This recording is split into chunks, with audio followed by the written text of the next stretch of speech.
Hi guys, welcome back to my channel. My name is SincerelyOghosa. If you haven't come across my channel before and you've been living under a rock, I upload beauty, lifestyle, straight talking and sometimes funny videos, so make sure you subscribe and click the notification button as well. Come on, what are you waiting for? Scroll down, click subscribe, and you can get this dope black girl content in your subscription boxes every single week. Yes!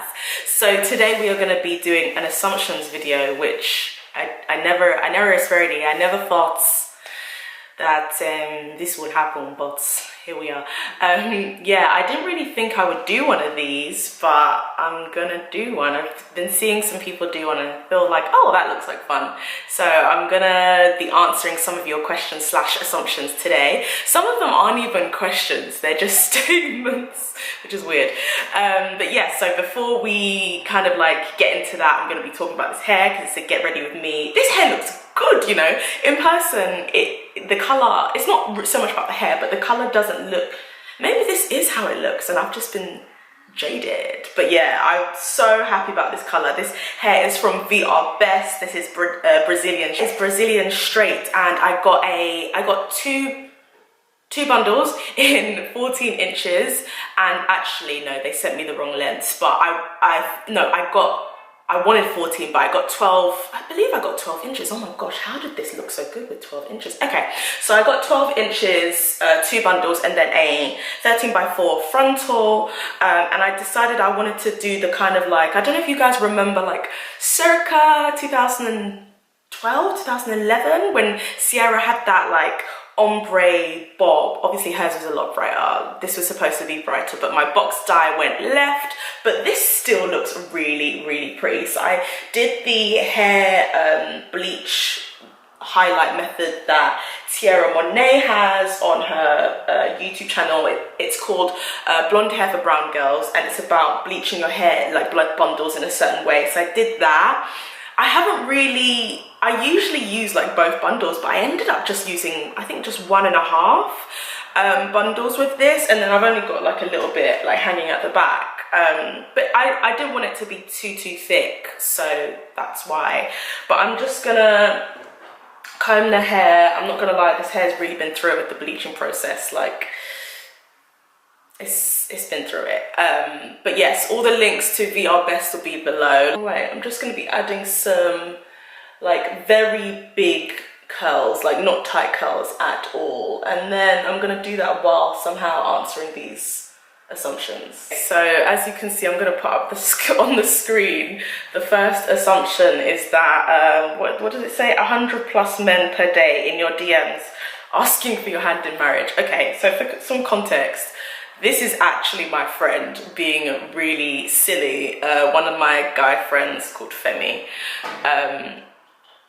I don't even know what to say to that, because I feel like you Femi, you know that that's not even the case. But one thing I do get though is when I'm speaking to guys, and you know, like when you're speaking to guys like in a bar or at an event, and like they may ask for your Snapchat or your Instagram, and then like they see that I've got a following. Like a lot of them feel like, oh my gosh, my hand's in my face. A lot of them feel like, oh, I like this. See, it's not even a full wave. It's just kind of a Michelle Obama swoosh. You know how her hair's not curly, it's just swooshy? And like see that I've got a following, and then they kind of just, they say certain things like, oh, like I don't want to do X, Y, and I don't want to say this or do this because you'll get gassed, because obviously you've got men in your DMs all the time, like you've got a following, you don't need a man to like compliment you. And I don't know what it is about, this isn't to insult Femi, this isn't him, it's just making me think of like how guys, when you're an influencer, or if you're like somewhat like out there doing something and you have a following, they just assume that they don't need to like compliment you, or influencers need love too, LOL. Yeah, once again, you guys, I don't think you guys are understanding the point of assumptions. Maybe my followers aren't mean enough. I don't know what's going on, but someone has said that you would make a great friend.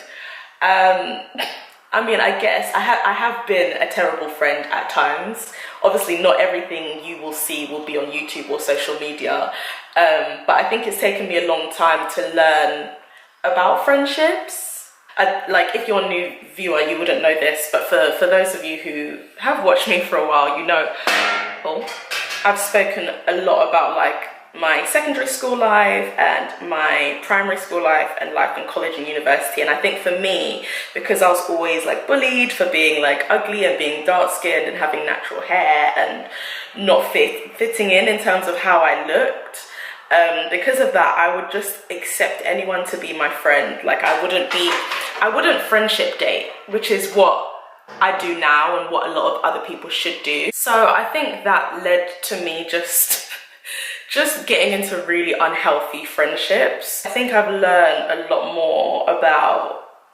how to be a friend, and sometimes being a friend is about saying no. Sometimes it's about being like, this behavior is not acceptable, and showing people how they should treat you. Okay, so the next assumption, once again, I think my followers are just really nice. Like, wow, you guys are so sweet. Oh, if you don't follow me on Instagram, definitely follow me on Instagram. I look a lot more put together than I look right now.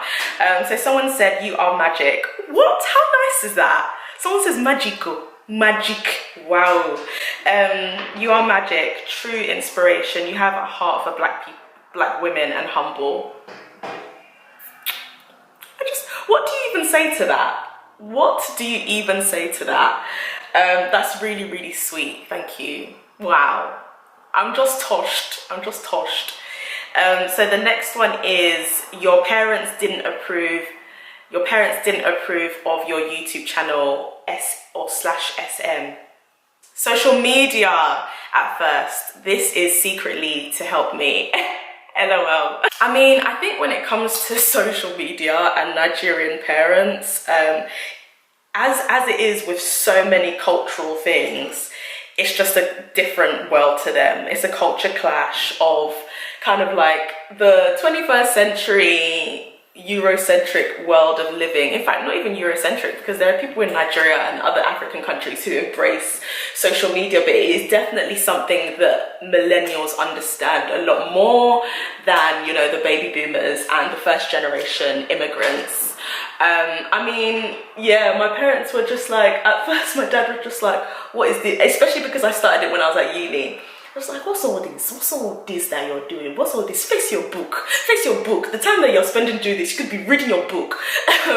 But I think that's literally how obviously you'll get the rare like Nigerian parents who are a lot more like chilled out and understanding of social media and like the millennials and how we live life.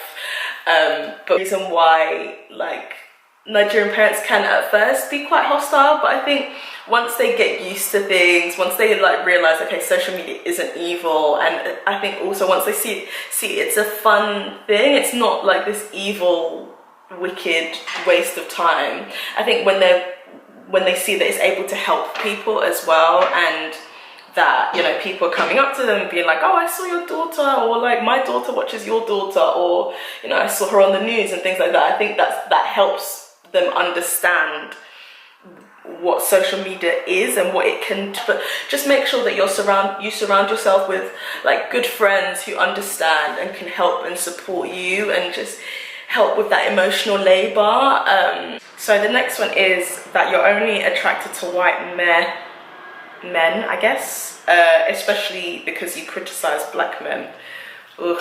I've seen people say this on some of my videos, like if I've spoken about race, especially like interracial relationships, or if I've spoken about just things pertaining to the black community, they'll be like, oh, well, you know, we know that you date out. Okay, I made one video. Oh, do you guys like my Stranger Things t-shirt? Hey! How I used to feel about interracial relationships. See, like, the title was super, super clickbaity, but one thing I at least like to do is, there's so many people who use clickbaity titles on YouTube, but the substance of the video doesn't add any nuance to the conversation. And one thing I am proud of, I'm not super proud of the title, but I am proud of the fact that the conversation that I got started in that video added so much complexity and nuance to the conversation of interracial relationships that really doesn't happen that much on social media. Hi guys, so I've added like some lipstick and kind of sorted out this hair to some degree, but I adore the color. I'm gonna go home and condition this and kind of style it a bit more and bleach the knots. I forgot to bleach the knots, can you imagine? But yes, I hope that you enjoyed the video. All of the details to VRBest will be below, and I'll try and find the box dye that I use just in case some of you want to get this color. So yeah, all of the links and a coupon code that I have with them will be below. And thank you for sending in your assumptions. Thanks for watching. Make sure you subscribe, and I will be back again soon. Bye.